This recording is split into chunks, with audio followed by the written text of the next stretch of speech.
As the Justice Department and SEC probe the stunning collapse of Silicon Valley Bank, lawmakers in Congress are debating whether new rules are needed to prevent it from happening again. NBC News was first to report on legislation unveiled by Senator Elizabeth Warren and Congresswoman Katie Porter that would repeal a Trump-era bank law that rolled back some regulations on mid-sized banks.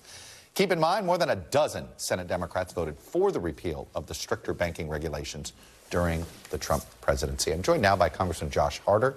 He's a Democrat from California who worked with Silicon Valley Bank himself as a venture capitalist before turning to politics. Congressman, thanks for coming in, spending a few minutes here on this issue.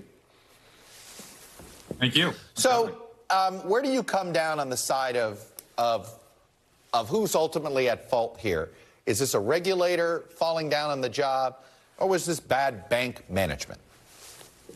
There's a lot of blame to go around, but let's start with the bank management here. Just in the hours before Silicon Valley Bank collapsed, these executives paid themselves millions of dollars in bonuses. That's like the ship going down, and these folks took all the life vests for themselves, leaving everybody else to drown. And so we need to look at whether or not we can claw back those bonuses for depositors who need it, and how to strengthen the regulation and oversight on these type of regional banks all across the country going forward. Let me ask you this on what to, I mean, at this point, it looks like we're not just too big to fail, you're now too medium to fail, which means also that no bank is going to be allowed to fail. So let me ask this. Should we at least force banks to have a better balance of small deposits, insured deposits, if we're even going to go down this road, versus uninsured deposits?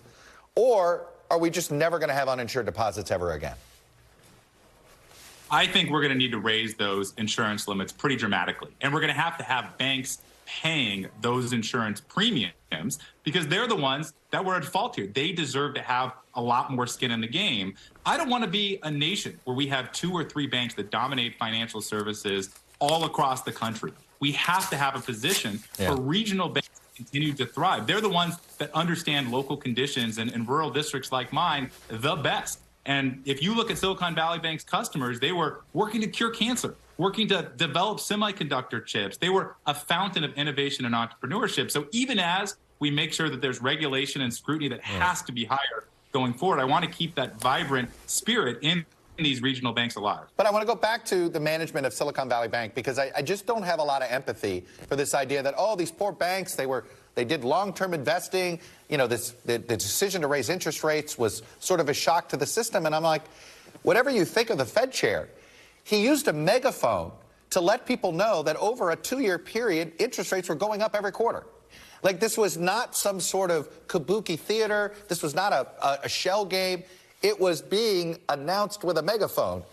So as much as I know we all want to blame somebody here, it seems like it's 100% on bank management. I agree. I think the bank management ultimately bears the most responsibility. Equity shareholders were wiped out. The bank management lost their jobs.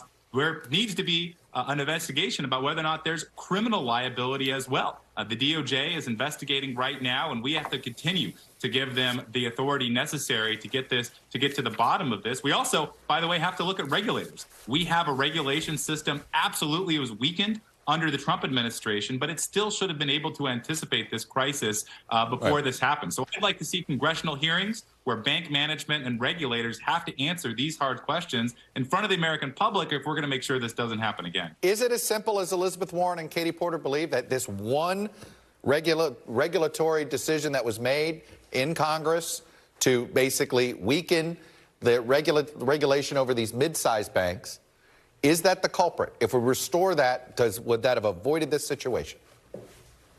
I think it would have helped. No question. That would have subjected Silicon Valley Bank to more stress testing. I opposed the rollback of those regulations during the Trump administration. We absolutely should bring them back, but we need to go further. Even with the regulations that were on the books today, this should never have happened. We should have had more scrutiny of these bank executives paying themselves millions of dollars of bonuses hours before this bank closed, and we need to make sure that regulators weren't asleep at the wheel. So we have a system that was not as robust as it was intended, and we're going to see more of this danger in the future. Silicon Valley Bank lost $42 billion in withdrawals in just a single day. This is not It's a Wonderful Life. Confidence can disappear faster than the Snapchat message. Well, I want to talk about your former industry. It certainly looks like the VC world decided to instigate this bank run, for better or for worse. Look, it's a very online community. Peter Thiel's extraordinarily online person. You know, you pointed out the statistic I've been obsessed with. Washington Mutual had a bank run that was $16 billion in 10 days. SVB gets a bank run that's $42 billion in 48 hours, you know, $1 billion an hour or more so. A bunch of venture capitalists seem to be worried about themselves and not the greater good. No question. There was a lot of greed here and people putting their own interests ahead of what maybe the country needed. But in the digital era, these bank runs are going to continue to be a threat unless we're going to be able to offer that long-term confidence and stability. And, you know, people think about Silicon Valley Bank. They think it's about Mark Zuckerberg and Elon Musk's bank accounts.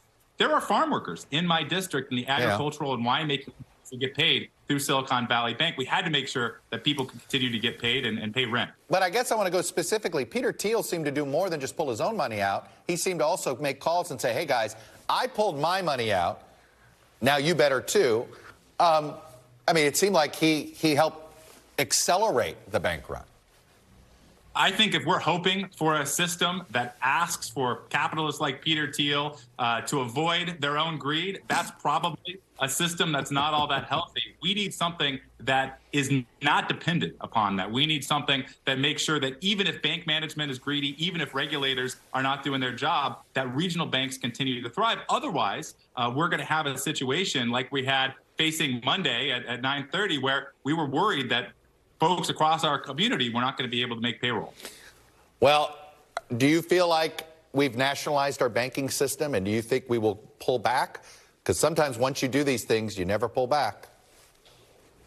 I think that the genie is out of the bottle, and I think that we're going to have to change the system going forward. We're going to have to raise those insurance caps. You're right that they've already implicitly been raised, but we need to make it explicit, and we need to make sure, as I said before, that banks that have the most skin in the game are the ones that are responsible for paying those premiums and ensuring that they have the strongest incentive to continue to make sure that this mismanagement doesn't happen in the future. And then we're going to need to make sure that we have a different regulation system. I think rolling back those Trump administration regulations are necessary, but that's got to be the beginning, not the end. And let's make sure that the folks who were responsible for this, the bank managers that you highlighted, are held accountable. If there's criminal liability, let's absolutely make sure that that is goes to court, and let's claw back those bonuses and stock sales that they took when everybody else was left holding the bag. All right. Well, hopefully this Congress is a little more sophisticated than the original